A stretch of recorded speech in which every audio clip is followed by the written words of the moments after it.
GT Holidays, South India's #1 travel brand.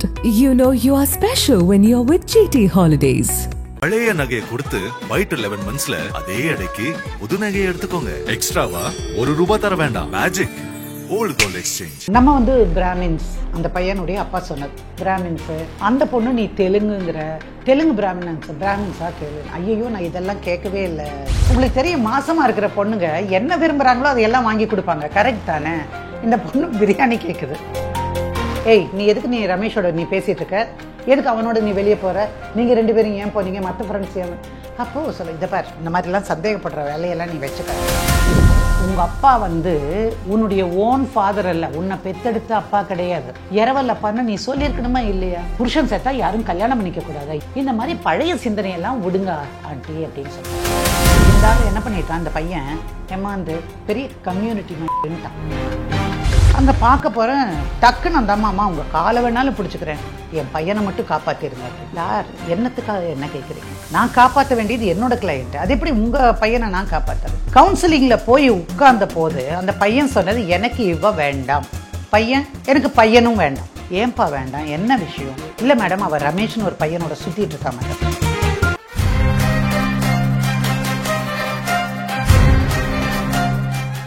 Nakkheeran நேயர்களுக்கு வணக்கம். வழக்கிய நிகழ்ச்சிக்கு வரவேற்கிறோம். வழக்கறிஞர் சாந்தகுமாரி மேடம் இந்த வாரமும் ஒரு சிறப்பான ஒரு கதையோடு இணைந்திருக்காங்க, அதாவது வழக்கோடு இணைந்திருக்காங்க. அவங்கள வரவேற்கலாம். மேடம் வணக்கம். வணக்கம். சொல்லுங்க, எல்லாரும் நல்லா இருக்கீங்களா? எப்படி போயிட்டு இருக்கு நம்ம நிகழ்ச்சி? நல்லா போயிட்டு இருக்கு மேம், பயங்கரமா போயிட்டு இருக்கு. இப்போ நல்லா போயிருக்குன்னு ஒரு தடவை சொல்றீங்க, அப்புறம் பயங்கரமா போகுதுமா? இந்த சென்ஸ் பாசிட்டிவ்ல மேம், பாசிட்டிவா. இந்த வாரம் நம்ம எந்த மாதிரியான வழக்கு பார்க்க போறோம்? இல்லை, இந்த வாரம் பூர்விகா அப்படிங்கிற ஒரு பெண்ணுடைய வழக்கு. அந்த பொண்ணுடைய தெற்கத்தி பக்கத்துல இருந்து வர்ற ஒரு பொண்ணு. 2009 நடந்த வழக்கு இந்த வழக்கு. ஸோ அந்த டைமில் இந்த பொண்ணு பெங்களூரில் வேலை பார்க்குறா. ஒரு தெலுங்கு குடும்பத்தை சார்ந்த ஒரு பெண், நல்ல ஸ்மார்ட்டாக அழகாக இருப்பாள். பெங்களூர் போன பொண்ணையே நம்ம பெண்கள் எல்லோருக்குமே ரொம்ப சுதந்திரம் கிடைக்கும். அது எல்லாருக்கும், ஆணுக்கானாலும் சரி பெண்ணுக்கானாலும் சரி, கட்டாயமாக கிடைக்கும். ஸோ அது அப்படியே பழக. அப்போது அந்த கம்பெனியில் இருந்த ஒரு சீனியர் ரமேஷ்னு ஒருத்தர், அவர் அண்ணா எனக்கு எதுவுமே வழியே தெரியாதுங்கண்ணா, நீங்கள் காட்டுங்க அப்படின்னு சொல்லும்போது, அப்போ தான் அந்த தம்பியை கூட்டிகிட்டு போய் எல்லாம். அப்போ யாரோ சொல்லியிருக்காங்க, இந்த பூர்விகாவை ஒரு பையன் சைட் அடிக்கிறான் அப்படின்னு சொல்லியிருக்காங்க. சொன்ன உடனே இவன் அண்ணங்கார மாதிரி தானே, இவன் அண்ணான்னு கூப்பிட்றதுனால தன்னை அண்ணனாகவும் இந்த பொண்ணை தங்கச்சியாகவும் நினைக்கிறான். அப்போ அந்த டைமில் தபார், அது எங்கள் ஊர் பொண்ணு, இந்த வேலையெல்லாம் நீ வச்சுக்காத, வச்ச காலை உடைச்சிருவேன்னு சொல்லிட்டு வந்துட்டாப்புல. இது நடந்து முடிஞ்சு போச்சு, எதுவுமே இல்லை. ஆனால் ஒரு 6 மாதம் 1 வருஷத்துக்குள்ளார அந்த பையன் தொடர்ச்சியாக வரவும், இந்த பொண்ணுக்கு அந்த பையனை பார்த்தா ஒரு சந்தோஷம் வரவும், லேசாக அப்படியே காதல் மலருது. அப்புறம் அந்த பையன் சொல்கிறா, நீயே அந்த பையன்கிட்ட விளையாடிட்டு இருக்கிற நீயே, அப்புறம் உங்கள் அப்பா அம்மா என்னைத்தான் கேட்பாங்க, நீ தானப்பா கார்டியன்னு நான் சொல்லியிருக்கேன், நீ ஏன்ப்பா பொண்ணு இந்த மாதிரி நடக்கிறான்னு சொல்லலையே, நீ என்கிட்ட சொல்லியிருக்கணும்ல அப்படின்னு கேட்பாங்க. அப்புறம் நான் அங்கே போய் வத்தி வச்சிருவேனெல்லாம் அந்த பொண்ணுக்கிட்ட மிரட்டுறாப்புல. அதுக்கப்புறம் என்ன பண்ணுறான், அவங்க ஆஃபீஸில் வச்சு இந்த பொண்ணு அந்த பையனும் பார்க்காம பேச இவருக்கு இவ்வளோ சந்தோஷமாக இருக்குது, இந்த காதல் நல்லா இருக்கும். இல்லை, நீங்கள் சொல்கிற விதமே நல்லா இருக்கு. அதான் இல்லை. அப்புறம் என்ன பண்ணுறாங்க, பஸ்ஸில்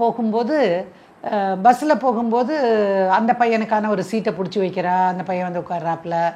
அப்புறம் அந்த ஆஃபீஸை விட்டுட்டு வெளியே போய் ஒரு காஃபி சாப்பிட்றதுக்கு அவங்க கேன்டீன் இருக்குது. அதனால் ஒரு 10 மினிட்ஸ் 15 மினிட்ஸ் கேப் கிடச்சா கூட 2 பேரும் வெளியே வர்றாங்க. நம்ம ரமேஷ் அண்ணா கண்ணில் தப்பி வெளியே பேசுகிறாங்க. ஸ்லோவாக 2 பேருக்கும் ஒருத்தரை பிடிச்சி. அந்த தம்பி நார்த் இந்தியாவில் மேபி பெங்காலோ அல்ல அசாமோ அந்த மாதிரி பகுதியிலேருந்து வந்தவர். 2 பேரும் ஐடி தான் படித்து வேலை செய்கிறாங்க. அப்போது இவளுக்கு சொல்கிறா, உங்கள் ஊர்லெலாம் நாங்கள்லாம் வாழவே முடியாது அப்படின்னு சொல்கிறா. அப்படிலாம் கிடையாது, எங்கள் அப்பா அம்மா ரொம்ப தங்கமானவங்க, என்னுடைய ஆசையை என்றைக்குமே அவங்க மறுத்ததே கிடையாது அப்படின்னு சொல்கிறாங்க. அப்போ இந்த பொண்ணு சொல்கிறா, எங்கள் வீட்டில் எப்படின்னு எனக்கு தெரியாது, நான் வீட்டில் கேட்கணும் அப்படின்னு சொல்கிறேன். அப்போது ஒரு தடவை லீவில் வீட்டுக்கு போன போது, அம்மா நான் கல்யாணம் பண்ணிக்கலாம்னு நினைக்கிறேன் அப்படின்னு அவள் சொல்கிறான். அப்போ அவங்க அம்மா சொல்கிறாங்க, இப்போ என்ன அவசரம், நாங்கள் பார்த்துட்டே தான் இருக்கிறோம், எப்போ எங்களுக்கு செய்யணும்னு தெரியும், இன்னும் நிறைய கொஞ்சம் சேர்த்து வச்சுட்டு தானே கல்யாணம் எல்லாம் பண்ண முடியும், தெலுங்கு ஃபேமிலியிலே எப்போவுமே காசு பணம்னு கொஞ்சம் நிறையா செலவாகும் அப்படின்னு சொல்கிறாங்க. அம்மா அப்படியெல்லாம் ஒன்றும் நீ செலவு செஞ்சு கல்யாணம் பண்ண வேண்டாம்மா, நம்ம சிம்பிளாகவே செஞ்சுக்கலாமா அப்படிங்கிறா. அப்போ அந்த அம்மாவுக்கு ஒரு சந்தேகம் வருது. முதல்ல எல்லாம் நகை வாங்கும் போதெல்லாம் சந்தோஷப்பட்ட பொண்ணு இப்போ அதெல்லாம் வேண்டாம் சிம்பிளாக பண்ணிக்கலான்னு சொல்கிறாளே, என்ன காரணமாக இருக்கும் அப்படின்னு தோணுது. என்ன விஷயம், என்ன நடக்குது அப்படின்னு. ஐயோ அதெல்லாம் ஒன்றும் இல்லைம்மா அப்படின்னு. சரி சொல்லிட்டு வந்துடுறான். அம்மா என்னை கேட்காம மட்டும் நீ கல்யாணம்னு எதுவும் மாப்பிள்ளையை கொண்டு வந்துடாது அப்படின்னு. ஏய் நான் யாரை சொல்கிறனோ நீ அதை தாண்டி கட்டிக்கணும், நான் சொன்னதெல்லாம் ஒருங்க செஞ்சேன், இதுன்னு இப்போ மட்டும் நீ முரண்டு பிடிக்கிற அப்படின்னு. இல்லைம்மா சும்மா ஜோக் அடிச்சம்மா அப்படின்னு சொல்லிட்டு போயிடுறார். போய் அந்த பையன்கிட்ட சொல்கிறான், எங்கள் வீட்டில் எனக்கு மாப்பிள்ளை தேடிட்டு இருக்காங்கன்னு சொன்னோடனே அவன் பயந்து போய் ஐயோ ஏதாவது பண்ணிட போகிறாங்க, இரு நான் போய் எங்கள் அப்பா அம்மாட்ட பேசுகிறேன்னு அவன் ஊருக்கு போகிறான். ஊருக்கு போய் அவங்க அப்பா அம்மாட்டெல்லாம் சொல்கிறான். அவங்க என்ன நினைக்கிறாங்கன்னா, நார்த்துக்கும் சவுத்துக்கும் பெரும்பாலும் ஒத்து போகாதப்பா, வேண்டாம், நம்ம உணவு பழக்கங்கள் வேறு, அவங்களது வேறு, நம்ம பிராமின்ஸ், அந்த பையனுடைய அப்பா சொன்னது பிராமின்ஸு, அந்த பொண்ணு நீ தெலுங்கு பிராமின்ஸாக கேளு. ஐயோ நான் இதெல்லாம் கேட்கவே இல்லை எங்கப்பா டாடி, நான் இதெல்லாம் கேட்கவே இல்லை, நான் வேணால் தெரிஞ்சுக்கிறேன். அப்புறம் இந்த பையன் சொல்கிறான், இந்த மாதிரி ஃபோட்டோ காட்டுறான். ஃபோட்டோவில் அந்த பொண்ணு ரொம்ப அழகாக இருக்கிறான், நேர்லேயும் அழகாக இருப்பா. அந்த பொண்ணு பார்த்த உடனே அவங்க பரவாயில்லையே பொண்ணு லட்சணமாக இருக்குது அப்படின்னு அவங்க அம்மா சொல்கிறாங்க. இப்போது சரி அம்மாவுக்கு மனசில் இந்த பொண்ணை வந்துருச்சு. அப்பாவை கன்வின்ஸ் பண்ணோம், இல்லைப்பா நான் போய் கேட்டுட்டு வரேன் அப்படின்னு அவர் சொன்னார். சரின்னா அப்புறம் பெங்களூர் வந்துடுறாங்க. பழையபடிக்கு அவங்க காதல் தொடருது. அப்போது இவ சொல்கிறா, இங்கே பாரு நீ பிராமின்ஸுங்கிறது எனக்கு தெரியாது, ஆனால் நீ பிராமின்ஸாக இருந்தாலும் எனக்கு கவலை கிடையாது. பட் நீ என்ன தெரிஞ்சுக்கணும், ஐ எம் எ நான்-வெஜிடேரியன், தெலுங்கு ஃபேமிலியில் நான்வெஜ் சாப்பிடக்கூடிய குடும்பத்திலேருந்து வரேன், அதனால் இதெல்லாம் நடக்காது. ஸோ திருமணம் நடந்தால் அது ஒத்து வராது, அதனால் வேண்டாம் விட்டுடு. ஏன்னா அவங்க எடுத்த உடனே அதுதான் கேட்குறாங்கன்னா அவங்கள நான் புண்படுத்த விரும்பலை அப்படின்னு. அதுக்காக நாம் இவ்வளோ நாள் காதலித்தோம், என்ன இந்த மாதிரி சொல்கிறேன், நான் கன்வின்ஸ் பண்ணுறேன் எங்கள் அப்பாவை. அப்போ அவள் சொல்கிறான், நீ நான்வெஜ்ஜுன்னு சொல்லி கல்யாணம் பண்ண, அதுக்கு ஒத்துக்கிட்டாங்கன்னா நான் ரெடியாக இருக்கேன், அப்புறம் நான் எங்கள் அப்பா அம்மாட்ட பேசுகிறேன். அப்புறம் அவன் போய் சொல்லியிருக்கிறான். அவன் எப்படி நான்வெஜ்ஜுன்னு சொல்லுவான், அதுதானே மிகப்பெரிய தடை. போய் நல்ல பொண்ணுமா இல்லை, அவங்களும் தெலுங்கு பிராமணாள் மாதிரி தாம்மா தெரியுது எனக்கு அப்படின்னு அதெல்லாம் சொல்கிறான். சரி பொண்ணு பார்க்க வரலாம் அப்படின்னு அவங்க அம்மா சொல்கிறாங்க. இவ போய் தன்னுடைய அப்பா அம்மாட்ட பேசுகிறான். அம்மா நீங்கள் சொல்லுங்கள், இந்த மாதிரி ஒரு பையன் இருக்கான், நீங்கள் பாருங்கள் அப்படின்னு ஃபோட்டோலாம் காட்டுறான். ஃபோட்டோலாம் காட்டும்போது பையன் ரொம்ப நல்ல லட்சணமாக இருக்கான், உங்களை மாதிரின்னு வச்சுக்கோங்களேன், சந்தோஷம் வந்துருங்க பாருங்களேன். சரி அப்புறமா அந்த பையனை ஃபோட்டோ பார்த்தோன்னே அவங்க அம்மாவுக்கு பிடிச்சிக்குது. அப்புறம் அவங்க அப்பா சொல்கிறாரு, இந்த மாதிரி வேலையெல்லாம் நீ வச்சுக்காதேன்னு அந்த ஃபோட்டோ பிடிங்கி விட்டு, எனக்கு தெரியும் எப்போ உனக்கு கல்யாணம் பண்ணணும்னு, என்ன செய்யணும்னு தெரியணும். அப்புறம் இவள் அழுதுகிட்டே எந்திரிச்சு வரா. இதெல்லாம் அந்த ஒவ்வொரு சீன் கட் பண்ணிக்கோங்க. சரி அப்புறம் அவங்க அப்பா அம்மா ஒரு நாள் வராங்க. அப்போ இவ சொல்கிறா, அம்மா அவங்க வராங்க, வந்தால் அவமானப்படுத்திடாதீங்க, நீங்கள் பாருங்க அப்படின்னு சொல்கிறாங்க. அப்புறம் அவங்க அம்மா அவங்க அப்பாட்ட பேசியிருப்பா போல் இருக்கு. இப்போ இந்த பையனும் பூர்விகாவும் அவங்க அப்பா அம்மாவும் பேசி முடிவு பண்ணிவிட்டு இவ சொல்லிடுறான், நான் முதல்ல 2 நாளைக்கு முன்னாடியே அங்கே போயிடுறேன் அப்படின்ட்டு. அப்புறம் இவனும் வர்றாங்க. வந்தால் அது ஒரு தெற்கத்தி பக்கம்னா ஒரு சின்ன ஊர் தான் அது, அவங்களுக்கு அது ஒரு வித்தியாசமாக தான் இருக்குது. பார்க்க போகும்போது அவங்க அம்மா கூப்பிட்டு உட்கார வைக்கிறாங்க, பேசுகிறாங்க. அப்போ அவங்க அப்பா மட்டும், அது எப்படி என்ன கேட்காம, பொண்ணை பெற்றவன் நான், என்ன கேட்காம நீங்கள் எப்படி கல்யாணம் டிசைட் பண்ணுவீங்க அப்படின்னு. அப்பப்பா கொஞ்சம் பேசாமல் இருங்கப்பா, வந்திருக்காங்க என்ன கேட்குறாங்கன்னு பார்ப்போம் முதல்ல அப்படின்னு. அப்புறம் உங்களுக்கு என்ன வேணும் சொல்லுங்கள், நாங்கள் பொண்ணுக்கு என்ன செய்யணும்னு சொல்லுங்கள், எங்களுக்கு எதுவுமே வேண்டாம், நாங்கள் டவுரி எதுவுமே நாங்கள் கேட்க மாட்டோம், அவ்வளோதான். எங்களுக்கு ஒரே பையன், எங்கள் பையனை யார் சந்தோஷமாக வச்சுக்கிறாங்களோ அவங்க எனக்கு பொண்ணு மாதிரி, எங்களுக்கு பொண்கள் கிடையாது, ஒரே ஒரு பொண்ணு பையன்தான், அதனால் நான் பொண்ணு மாதிரி நான் பார்த்துப்பேன் அப்படின்னு. சரி இதுதான் நடந்திருக்கு. அதுக்கப்புறம் கல்யாணம் ஆச்சு, மற்றதெல்லாம் முடிச்சு. இப்போ திடீர்னு ஒரு 2 வருஷத்துக்குள்ளே என்ன ஆச்சுன்னு தெரியாது, இந்த பொண்ணு கோவில்பட்டியிலிருந்து ஒரு கேஸ் போட்டிருக்கிறான், சேர்ந்து வாழணும் அப்படின்னு. அப்போ சேர்ந்து வாழணும்னு சொன்ன போது அவளுக்கு இந்த நோட்டீஸ் போய் அவனுக்கு சேரணும், அந்த பையன் எங்கே இருக்கானோ. இப்போ என்னாச்சு, கல்யாணத்துக்கு அப்புறமா அந்த பையனுக்கு யூஎஸில் ஒரு வாய்ப்பு கிடைக்குது. அதனால் அவன் யூஎஸ்க்கு போகிறான். இந்த பொண்ணு இங்கே அம்மா வீட்டில் இருக்கான். இந்த அம்மா வீட்டில் இருக்கும்போதே கூட ஆரம்பத்தில் அவங்க அம்மாவுக்கு இந்த பொண்ணு மகள் மாதிரி தெரிஞ்சான். ஆனால் நாள் செல்ல செல்ல மகன் தன்னுடைய பெரும்பாலான வீட்டில் இருக்கும் நேரங்களை மனைவியோடு சேர்ந்து இருக்கான். நமக்குன்னு நம்ம பிள்ளை இல்லை, அவளை இருமா ஏதாவது என்னடா எனக்கு செய்யட்டும், நம்ம இருமா நான் அவளை கேட்டுட்டு வரேம்மா அப்படின்னு. அப்போ அவளுக்கு ஒன்றுமே தெரியலடா, சமைக்க கூட தெரியல, இந்த பொண்ணை கட்டிட்டு வந்திருக்கே அப்படிங்கிறா. மா நீ தான் பொண்ணு மாதிரி பார்த்துக்கிறேன்ல, உன் பொண்ணாக இருந்தால் சொல்லித்தருவே, நீ சொல்லித்தா. அப்புறம் அவள் காய்கறியை கட் பண்ணுறதுக்கே அவள் பண்ணி ஏதாவது ஒன்று பண்ணுறான். பட் அவங்க அம்மாவுக்கு வந்து இல்லை ஒன்றுமே செய்ய மாட்டேங்கிறா இந்த பொண்ணு அப்படின்னு. அத்தை நான் என்னால் முடிஞ்ச வரைக்கும் நான் வந்து செஞ்சு தரேன். அப்புறம் என்ன பண்ணுறான், ஒரு நாள் அவங்க அம்மாவும் அப்பாவும் அங்கே பக்கத்தில் இருக்கிற ஏதோ ஒரு விசேஷத்துக்கு போயிருக்கிறாங்க. இந்த பையன் என்ன பண்ணியிருக்கா, ஏய் உனக்கு என்னடி வேணும், நான் வெளியே போய் வாங்கிட்டு வந்து தரேன்னு சொன்ன உடனே, எனக்கு நீ பிரியாணி வாங்கி தருவியா, சில்லி சிக்கன் வாங்கி தருவியா, ஓகேன்னு சொல்லிவிட்டு அந்த பையன் வெளியே போய் வாங்கிட்டு வந்து கொடுக்குறான். வாங்கிட்டு வந்து சாப்பிட்டுட்டு எல்லாத்தையும் க்ளீன் பண்ணி சோப் போட்டு நல்ல பெர்ஃப்யூம் எல்லாம் அடித்து எல்லாம் பண்ணுறான். ஆனால் நீங்கள் என்ன அடித்தாலும் பிரியாணி வாசத்தை மட்டும் மறைக்கவே முடியாது. அதனால தான் அல்லாஹ் சொல்லியிருப்பார். என்ன சொல்லியிருப்பாங்க தெரியுமா, நீங்கள் வந்து என்ன ஃபங்க்ஷன், ரம்ஜான் போது நீங்கள் பிரியாணி பண்ணினீங்கன்னா எல்லாருக்கும் கொடுக்கணும். எல்லாருக்கும்னா எப்படி அப்படின்னு ஒரு கேள்வி வருமா? ஏதோ அக்கம் பக்கத்தில் இருக்கிறவங்க, இந்த பிரியாணியின் வாடை எதுவரை வருகிறதோ அது வரைக்கும் இருக்கிறவங்களுக்கு கொடு அப்படின்னு சொல்லியிருப்பார். அந்த அளவுக்கு வாசமான, சொல்கிறப்பே பிரியாணி வாசம் அடிக்குது அப்படி இருந்தது. ஸோ இவங்க என்னென்னவோ பண்ணி பார்த்து இவங்க 2 பேரும் திருப்தியாக இருந்தாங்க, ஒன்றும் கண்டுபிடிக்க மாட்டாங்கன்னு.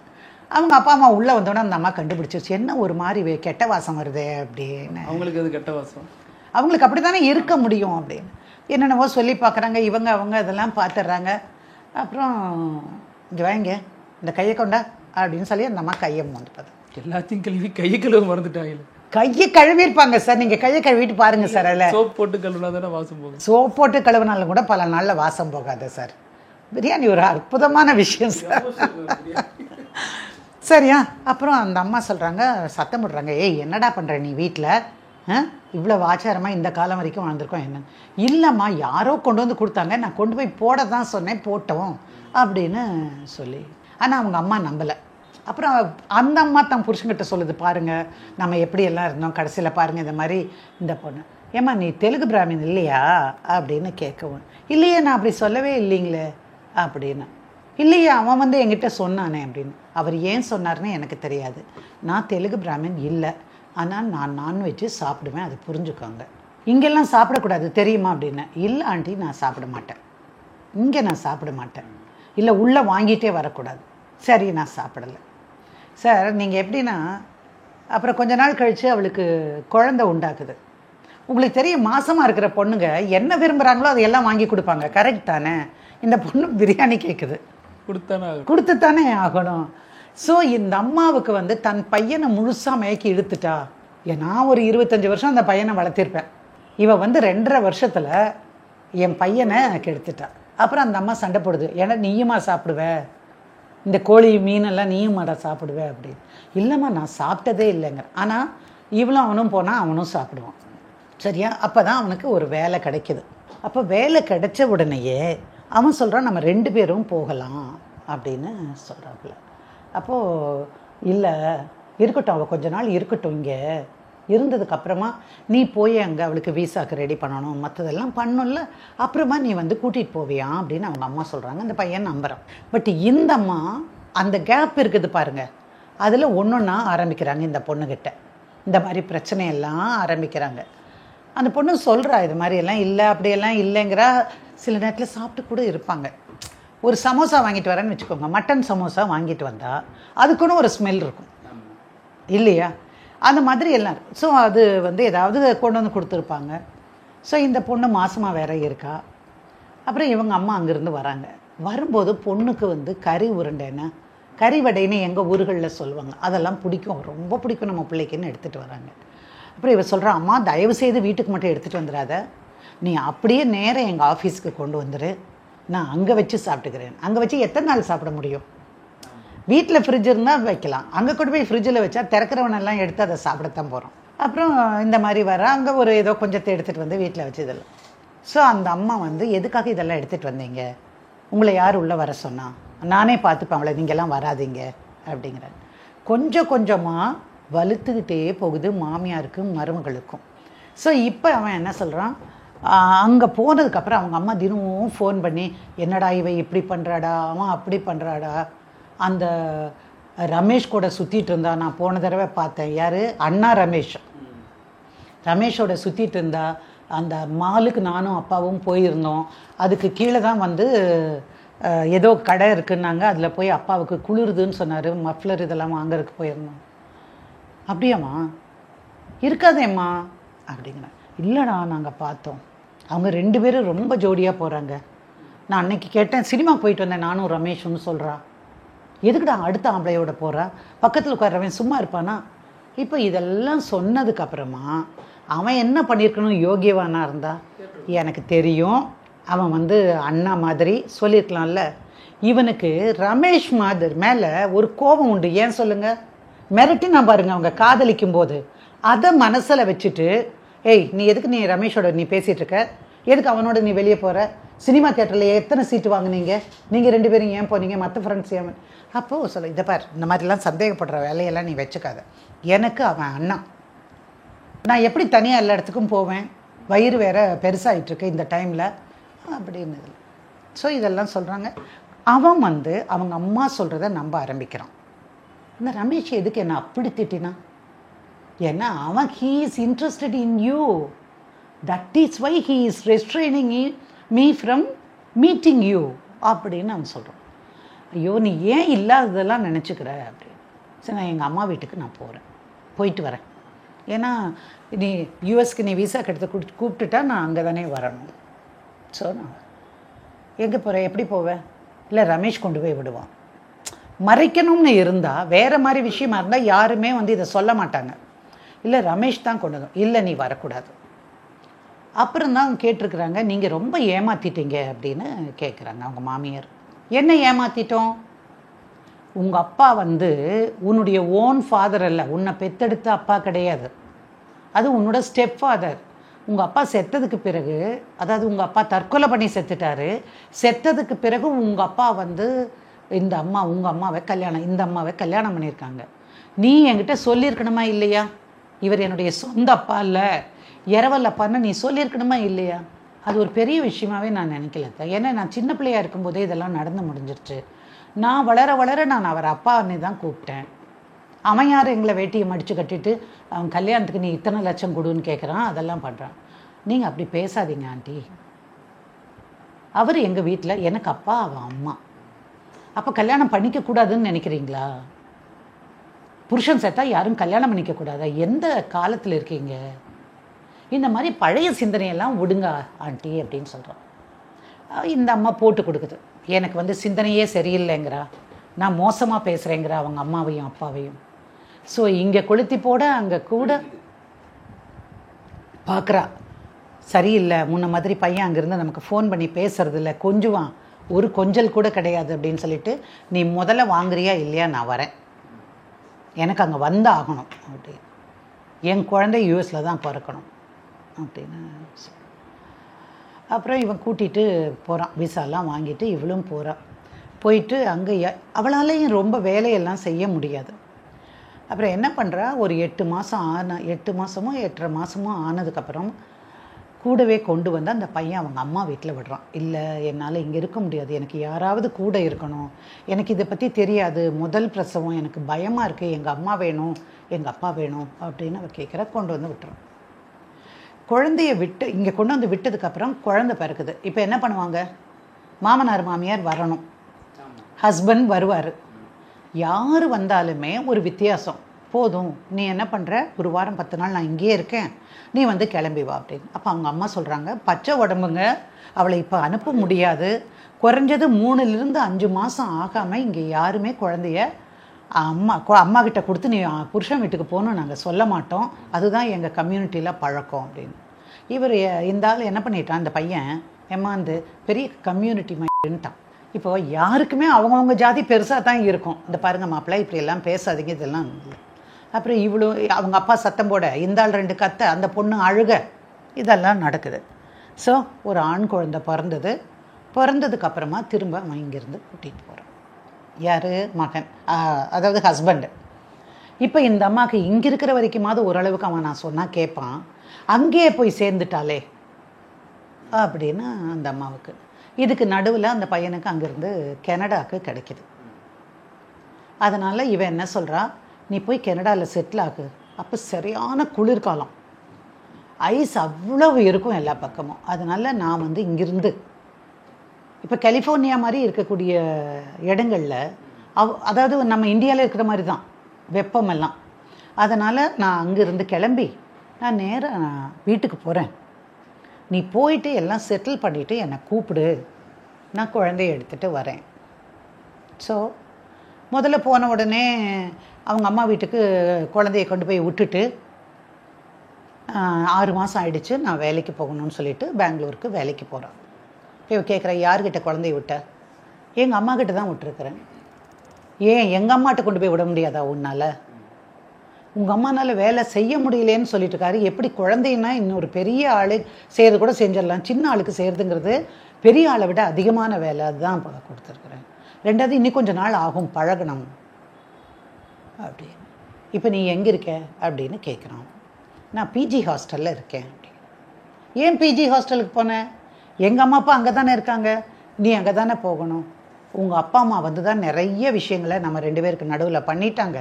இன்னொரு தடவை போய் நான் ரிஸ்க் எடுக்க விரும்பலை, நான் உன்னோட வாழணும்னு நினைக்கிறேன். அதனால் நீ இதை பற்றி நீ பேசாத, நீ விட்டுடு. உங்கள் அம்மா அப்பாவை வந்து எப்போ வேணாலும் குழந்தைய வந்து பார்க்க சொல்லு அப்படின்னா. எங்கள் அம்மா அப்பா எதுக்கு உங்கள் வீட்டுக்கு வரணும்? மறுபடியும் அவங்க அப்பாவை பற்றி தப்பாக பேசுகிறாப்புல. இதில் ஒரு சின்ன முரண்பாடு. அதுக்கப்புறமா என்னென்னா, பேசிகிட்டே இருந்தவன் குறையுது, பேச்சு குறைஞ்சிட்டே வருது. அப்புறம் வர்றேன்னு சொன்னவன் வரல. வந்து நீ கூட்டிகிட்டு போகிறேன்னு சொல்லி தானே, நான் வரணும்னு தானே இருந்தேன். ஃபோன் பண்ணால் எடுக்கிறதில்ல. சரி நீ என்ன பண்ணுற, அவங்க அம்மாவுக்கும் அப்பாவுக்கும் ஃபோன் பண்ணலான்னு ஃபோன் பண்ணுறோம். ஃபோன் பாட்டுக்கு அடிக்குதான், அவங்களும் எடுக்கலை. So there is something wrong அப்படின்னு அவன் நினைக்கிறான். சரின்னு ஒரு நாள் என்ன பண்ணுறா, இந்த ரமேஷையும் கூப்பிட்டுட்டு நேராக அவங்க வீட்டுக்கு போகிறான். மாமனார் மாமியார் எங்கே இருந்தாங்களோ அந்த வீட்டுக்கு போகிறான். அங்கே பார்த்தா வேறு யாரோ அந்த வீட்டில் குடியிருக்கிறாங்க. அப்புறம் பக்கத்தில் கேட்டபோது அவங்க சொந்த ஊருக்கே போயிருக்காங்க, ஏன்னா அவங்க பிள்ளை கனடா போயிட்டாரு, இங்கே ஏன் தனியாக இருக்கணும்னு அங்கே போயிட்டாங்க அப்படின்னு. இப்போ யார்கிட்ட போய் அவள் பேசுவா சொல்லுங்கள்? திரும்பவும் வந்து ஃபோன் பண்ணுறா ஹஸ்பண்டுக்கு. ஹஸ்பண்ட் ஆஃபீஸ்க்கு ஃபோன் பண்ண முடியுமான்னு பார்க்குறா. ஆனால் என்னென்னா, இந்த மாதிரி ஃபாரின் கண்ட்ரீஸ்ல எல்லாம் ஆஃபீஸ்க்கு ஃபோன் பண்ணிங்கன்னா பர்சனல் ப்ராப்ளம் உள்ளவனாலே அவனை வந்து கட் பண்ணிடுவாங்க. வேலை அதாவது அந்த அளவுக்கு வேலை செய்ய மாட்டாங்க. அந்த குவாலிட்டி ஆஃப் ஒர்க்கு குறைஞ்சி போயிடும் பர்சனல் பிரச்சனை இருந்தால். அவனுக்கு என்ன இருக்கோ அவன் பாட்டுக்கு அனுபவிச்சுட்டு போகிறான், நம்ம கம்பெனிக்கு நஷ்டம் வரக்கூடாதுன்னு நினைப்பாங்க. ஸோ இந்த பையன் ஃபோனை எடுக்கலை, பார்க்கலை, ஒன்றும் இல்லை. இவளுக்கு மனசு தாங்கலை. நேராக அப்பா அம்மாவையும் வர சொல்லிவிட்டு நான் என்னம்மா பண்ணட்டும், இந்த மாதிரி பண்ணிட்டார் என்ன ஒன்று. அங்கே யாரையோ போய் சந்திச்சிருக்காங்க. அவங்க சொல்லியிருக்காங்க, நீங்கள் இங்கேருந்து ஒரு கேஸை போடு அப்படின்னு. ஸோ இப்போ பெங்களூரில் இந்த பொண்ணு பூர்விகா என்ன பண்ணுறா, ஒரு சேர்ந்து வாழ்கிறதுக்கான கேஸை போடுறா. செக்ஷன் 9 ஆஃப் ஹிந்து மேரேஜ் ஆக்டில் போடுறா. சேர்ந்து வாழணும், என்னை வந்து கூட்டிகிட்டு போகிறேன்னு சொன்னார், இந்த மாதிரி நடந்தது, நான் ஃபோன் பண்ணேன், நான் வாட்ஸ்அப்பில் என்னென்ன மெசேஜ் அனுப்பியிருக்கேன், இதெல்லாம் வச்சு அவள் போடுறான். இந்த நோட்டீஸ் அவனுக்கு போய் சேர்ந்த பிறகு அந்த பையன் என்ன பண்ணுறான், என்ன பண்ணுறதுன்னு தெரியல. யாரோ ஒரு சொந்தக்காரர் மூலமாக சென்னையில் ஒரு அட்வொகேட் இருக்காங்க, நீங்கள் அவனை அங்கே போடுங்க அப்படின்னு அவங்க சொல்ல. அவள் வரட்டும், அவள் கஷ்டப்படட்டும்னு ஏதோ ஒரு ஐடியா யாராவது ஒருத்தர் கொடுப்பாங்க. ஸோ அந்த மாதிரி சென்னையில் வந்து ஒரு அட்வொகேட்டை வச்சு இங்கே அந்த பையன் டைவர்ஸ் போட்டான் சார். இப்போ தான் வர்றாங்க எங்கிட்ட. இப்போ வந்ததுக்கு பிறகு தான் இவ்வளோ கதை நடந்திருக்கு பாருங்கள், அத்தனையும் நம்மக்கிட்ட சொல்கிறாங்க. ஸோ இது எல்லாம் சேர்த்து வச்சு நான் என்ன பண்ணினேன், இங்கே பாருமா, நீ அந்த கேஸ் அங்கே நடத்து, இங்கே நான் முதல்ல கவுண்டர் போடலாம். போய் நிற்கிற நமக்கு தெரிஞ்சவரே வக்கீலாக வந்திருக்கிறார். மேடம் எப்படியாவது இந்த பொண்ணை பிரித்து விட்ருங்க மேடம்னு. சார் எனக்கு அது வேலை இல்லை சார், என் கிளையண்ட்டுக்கு என்ன நியாயம் செய்யணுமோ அதை தான் நான் செய்ய முடியும். அவங்களா பார்த்து கொஞ்ச நாள் ஆச்சுன்னா விட்டுட்டு போனால் ஒன்றும் பண்ண முடியாது. இதுக்குள்ளே என்ன பண்ணிட்டாவோ, இந்த பையன் வரலல்ல பெங்களூருக்கு, கேஸ் என்ன ஆகும்? ஒன் சைடாக மாறும். கேஸ் வந்து ஒன் சைடாக இவளுக்கு தீர்ப்பாயிடுது. இப்போ அது தீர்ப்பாயிடுச்சு. தீர்ப்பான பிறகு இந்த கோர்ட்டில் எப்படி டைவர்ஸ் கொடுப்பாங்க? 2 பேரும் ஒரே ஆட்கள், ஒரே ஹஸ்பண்ட் அண்ட் ஒய்ஃப் 2 இடத்துல போடுறாங்க. ஒரு இடத்துல சேர்ந்து வாடுறதுக்கு தீர்ப்பு கொடுத்ததுக்கப்புறம் இந்த கோர்ட்டு வந்து இது மாதிரி பண்ண முடியுமா? அப்போது பேசுகிறாங்க. ஸோ 2-3 வருஷம் கேஸு நடக்குது. நடந்ததுக்கு பிறகு நாங்கள் இந்த மெயின்டெனன்ஸ் போடுறோம். அவன் வந்து இல்லை அவளும் தானே சம்பாதிக்கிறா அப்படின்னெல்லாம் சொல்கிறான். அவள் என்ன சம்பாதிச்சாலும் நீ தானே அப்பா, நீ இல்லைன்னு சொல்ல மாட்டல்ல. அப்போது நீ செய்ய வேண்டிய கடமை செய்யணுமில்ல. இப்போ குழந்தைக்கு வயசாக இருக்குமா, குழந்தைய ஸ்கூலில் போடணுமா, இதெல்லாம் நடக்குது. அப்புறம் அவங்க அப்பா அம்மா மட்டும் ஒரு வாய்தா கூட பையனை தனியாகவே விடுறதில்ல. 2 பேரும் வயசானவங்க 2 பேரும் வந்துடுவாங்க. ஒரு நாள் பார்க்குறேன் ஃபேமிலி கோர்ட் வாசலில் அந்த அம்மாவும் அந்த ஐயாவும் நின்று ஏதோ பாஸோ எதுக்கோ வந்திருக்காங்க. அங்கே பார்க்க போகிறேன். டக்குன்னு அந்த அம்மா உங்கள் காலை வேணாலும் பிடிச்சிக்கிறேன், என் பையனை மட்டும் காப்பாற்றிடுங்க அப்படின்னு. யார் என்னத்துக்காக என்ன கேட்குறீங்க? நான் காப்பாற்ற வேண்டியது என்னோடய கிளையண்ட்டு, அது எப்படி உங்கள் பையனை நான் காப்பாற்றுறது? தயவு செய்து வேண்டாம்மா, நாங்கள் செத்தே போயிடுவோமா இல்லைன்னு இந்த மாதிரி இல்லை. சரிம்மா, நான் உங்கள் பையன்கிட்ட பேசுகிறேன், பேசிவிட்டு அப்புறமா நான் முடிவு சொல்கிறேன், உங்கள் பையனை வர சொல்லுங்கள். சரி, வந்தாச்சு. வந்ததுக்கப்புறமா நாங்கள் என்ன பண்ணினோம், கவுன்சிலிங்க்கு அனுப்புங்க அப்படி. கவுன்சிலிங்கில் போய் உட்கார்ந்த போது அந்த பையன் சொன்னது, எனக்கு இவ வேண்டாம். பையன், எனக்கு பையனும் வேண்டாம். ஏன்பா வேண்டாம், என்ன விஷயம்? இல்லை மேடம், அவள் ரமேஷ்னு ஒரு பையனோட சுற்றிட்டு இருக்கா மேடம். இதை கேட்ட உடனே இவனுக்கு குழந்தைய சுமந்திருக்காளே அந்த பொண்ணுக்கு எப்படி வலிக்கும் யோசிச்சு பாருங்க. அவன் அந்த கவுன்சிலிங் சென்டர்லேயே திட்ட ஆரம்பிச்சிட்டான். நீ எல்லாம் மனுஷனா, உனக்கு தெரியாத ரமேஷ் அண்ணா என்னன்னு அப்படின்னு திட்டுறான். இல்லை, எனக்கு இவளோட ஒத்து வராது, இவன் நான் வெஜிடேரியன், எங்கள் அப்பா அம்மாவை மதிக்கிறது இல்லை, வீட்டில் சமைக்கிறது இல்லை, நானே தனியாக சாப்பிட்டு அங்கே நானே செத்துட்ருக்கேன். சரி, நான் தான் வரேங்கிறனே, கூட்டிகிட்டு போவேன், எனக்கு இனி வேண்டாம். இவோ எங்கள் அப்பா அம்மாவை ஒதுக்குற ஒரு பொண்ணு எனக்கு வேண்டாம். எல்லாம் வேண்டாமும் சொல்கிறான் சார். சரி, நீ போ, கனடா போ, நாங்கள் கேஸ் நடத்திக்கிறோம். கனடா திரும்பி போயிட்டான். இந்த கவுன்சிலிங் எல்லாம் முடிஞ்ச பிறகு போயிட்டான். வேலை இருக்குல்ல. தென் அந்த லாயர் வந்து உட்காந்து பேசி அம்மா அவன் வந்து சொல்கிறது தப்பு தான்மா, நான் சொல்லுறேன், நான் ஒத்துக்கிறேன், அதெல்லாம் இந்த மாதிரிலாம் பேசக்கூடாது தான். ஆனால் அப்படி பேசுகிற பையனோட நீ வாழ்ந்து என்ன பண்ண போகிற சொல்லு, ஏதாவது ஒரு பிரயோஜனம் இருக்கா சொல். உன்மேலே அன்பு செலுத்துவானா, குழந்தை மேலே அன்பு செலுத்துவானா, கொஞ்சம் யோசிச்சு பாரு அப்படி. அப்புறம் நாங்கள் என்ன பண்ணினோம், அந்த கேஸ் போட்டோம்ல, நீ போய் முதல்ல அதில் ஒரு பெட்டிஷன் போடு, செட்ட சைடுக்கு ஒரு பெட்டிஷன் போட்டுடு.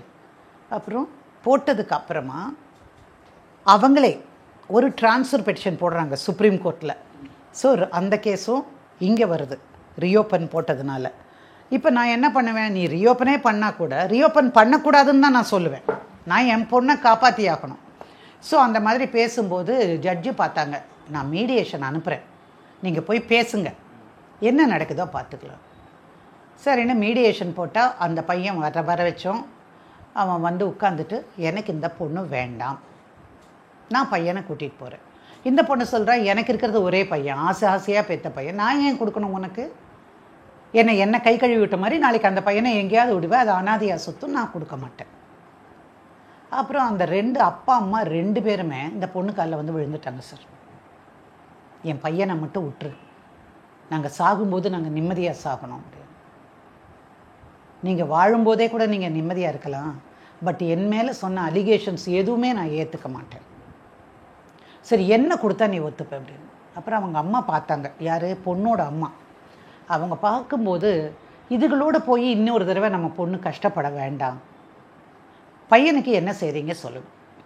சரி, நீங்கள் என்ன கிளைம் பண்ணுறீங்க, எங்கள் பொண்ணுக்கும் பேர குழந்தைக்கும் 1 கோடி ரூபாய் நீங்கள் கொடுத்துட வேண்டியது, நீங்கள் யாரையோ போய் என்னவோ கல்யாணம் பண்ணிக்காங்க, அந்த பணத்தை வச்சா குழந்தைய படிக்க வச்சுருவோம், குழந்தைக்கு சாப்பிட வைக்கிறது மற்ற விஷயங்கள் அத்தனையும் நாங்கள் பார்த்துக்குறோம், துணிமணி எடுத்து கொடுக்கறது மற்றதெல்லாம் நாங்கள் பண்ணிக்கிறோம்.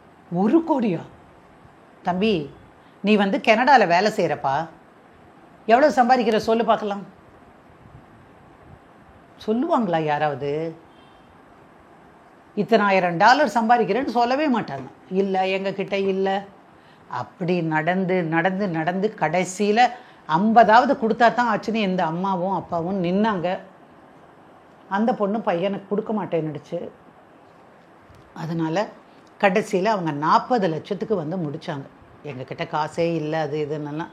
சரி விட்டு தொலைங்க, எத்தனை வருஷமாக இதுலேயே இழுத்துட்ருப்பீங்க, விடுங்க.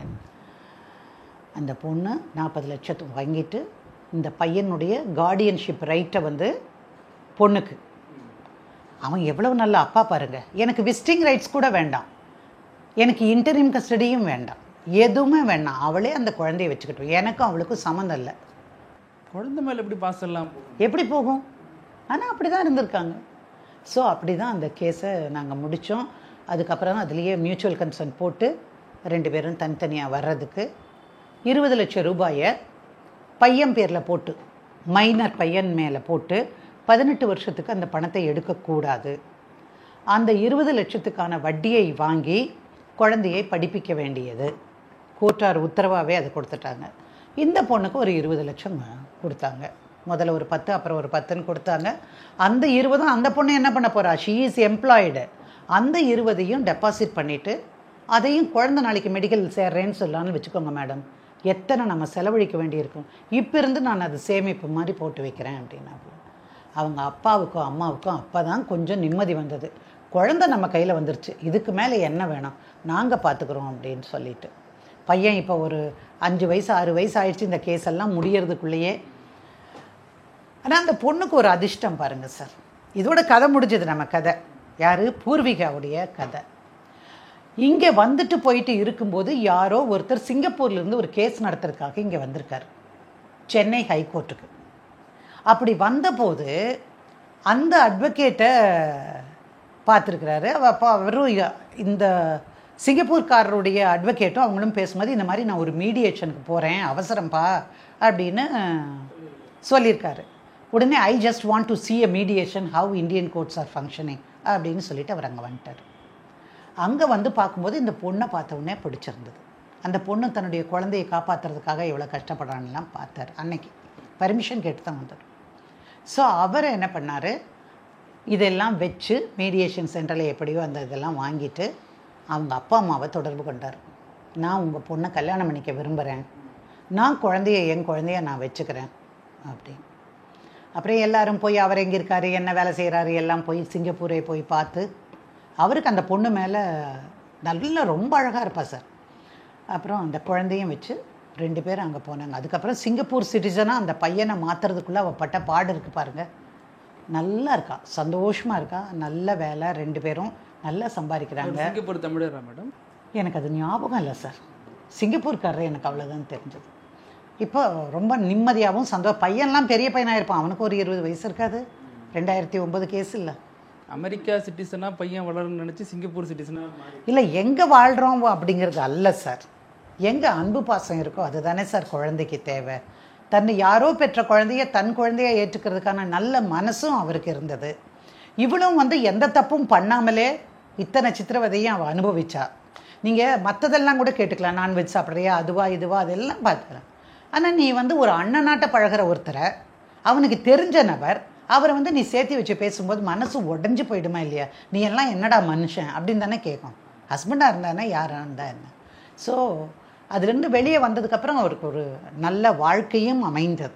ஏன்னா இதில் என்ன புரியலன்னா மேம், கஷ்டப்பட்டு அந்த பையனுக்கு பிடிச்ச பொண்ணெல்லாம் பேரண்ட் கல்யாணம் பண்ணி வச்சு மறுபடியும் அவங்களே அந்த வாழ்க்கையில் உள்ளே போய் பிரச்சனையை உண்டு பண்ணி டைவர்ஸ் வரைக்கும் கொண்டாந்து நிப்பாட்டிருக்கிறது தான் புரியாத புதிராக சாதிய கட்டுமானத்துக்குள்ளே இருக்குதுங்க நம்ம சமூகம். அதை மட்டும் நீங்கள் புரிஞ்சுக்கோங்க. சாதிய கட்டுமானத்துக்குள்ளே இருக்கிற பொழுது மாற்று சாதியை ஏற்றுக்கொள்ளாது. அந்த மாற்று சாதியிலையும் மாடு திங்கிறவன், ஆடு திங்கிறவன், கோழி திங்கிறவனை எல்லாம் ஏற்றுக்கவே மாட்டாங்க. ஏன் மீனை சொல்லலைன்னு நீங்கள் நினைக்கலாம். பெங்காலிஸு பிராமின்ஸே மீனை படைச்சி தான் சாமியை கும்பிடுவாங்க. உங்களுக்கு தெரியுமா அந்த விஷயம்? ஸோ பிராமின்ஸே மீனை படைப்பார்கள்னா அதை விட்டுடுவாங்க. இந்த 3 இப்போ அப்படி சாப்பிட்றவங்க எல்லாரும் அவங்கள பொறுத்த வரைக்கும் தாழ்ந்த சாதி. இந்த சாதிய கட்டமைப்பு இந்த முதியோர்கள் மனசுல வேரூன்றி போயிருக்குன்னு ஒன்று பார்க்கலாம். அது ஒரு பாயிண்ட்டு. செகண்ட் பாயிண்ட் என்ன கேட்டிங்கன்னா, நான் வெஜிடேரியன், வீட்டுக்குள்ளே திங்கிறா அப்படின்னு வந்துருச்சு. இன்னொன்று, ஆணும் பெண்ணும் அன்போடு இருப்பது போல். நீங்கள் அம்மாவை தேடுறதை விடையும் புதுசாக கல்யாணம் ஆகியிருந்த ஒரு புருஷன் பொண்டாட்டி தானே தேடுவான். அவங்க தானே சினிமாவுக்கு போவாங்க, அவங்கள தானே முன்னாடி சீட்டில் உட்கார வச்சு காரில் கூட்டிகிட்டு போவாங்க. உண்மையா இல்லையா? அது ஒரு இன்செக்யூரிட்டியை அந்த அம்மாவுக்கு கொண்டு வந்திருக்குது. புரியுதுங்களா? இதெல்லாம் தான் காரணமாக இருக்க முடியும். சரி, பழையபடிக்கு நம்ம பையனை பிராமினாவே மீட்டெடுக்கலாம். நீங்கள் தீயில கீழே போட்டு வறுத்தெடுத்தாங்களோ எனக்கு தெரியாது. இல்லை, நான் என்ன சொல்கிறேன், நான் இந்த ஜாதி பிராமின்ங்கிறதுக்காகவோ தெலுங்குங்கிறதுக்காகவோ இன்னொன்னுங்கிறதுக்காகவோ இல்லை. இதையெல்லாம் தாண்டி நின்று மனிதர்கள் 2 பேர் இணைந்து வாழ, திருமணம் என்கிற பந்தத்தில் சேர்ந்து வாழ எங்கேருந்து இந்த சாதிக்கு உள்ளே வர்றாங்க சார்? தேவையே இல்லையே சார். ஆனால் நம்ம நாடு அப்படி தான் சார் போயிட்டுருக்கு. அது ஒரு நாளைக்கு ஒரு கதையாக பேசணும். நார்த்தில் பல இடங்களில் பெண் தன்னுடைய கணவரை தேர்ந்தெடுக்க முடியாது. ஏன்? சாதியும் சனாதனமும் இன்றைக்கு நம்முடைய உரிமைகளை எல்லாம் பறித்து கொண்டிருக்கிறது. அதுக்கும் சம்மந்தம் இல்லைன்னாலும் எனக்கு இது சொல்லணும்னு தோணுது. கறி சாப்பிட்றவன்லாம் மோசமா? அம்பேத்கர் எதில் இருந்தார் சொல்லுங்க. இதெல்லாம் பேசக்கூடாதுல்ல. அதான். ரொம்ப நன்றி மேடம். வழக்கை தாண்டி நிறைய விஷயங்கள் இதில் தெரிஞ்சுக்க முடிஞ்சு. உங்கள் நேரத்துக்கு ரொம்ப நன்றி. Thank you thank you. நக்கீரன் டிவிக்கு சப்ஸ்கிரைப் செய்யுங்கள். உங்கள் ஆதரவே எங்கள் பலம். ஆசிரியர்களுக்கு நண்பனாகவும் மாணவர்களுக்கு ஆசானாகவும் திகழும் தேர்வு வழிகாட்டி. ஒவ்வொரு பாடத்திற்கும் அனுபவமிக்க ஆசிரியர்களின் துல்லியமான தெளிவான விடைகள். CNC இருக்கு, தேர்வு பயம் எதற்கு? இது தீரன் பப்ளிஷிங் ஹவுஸ் விற்பனை வெளியீடு.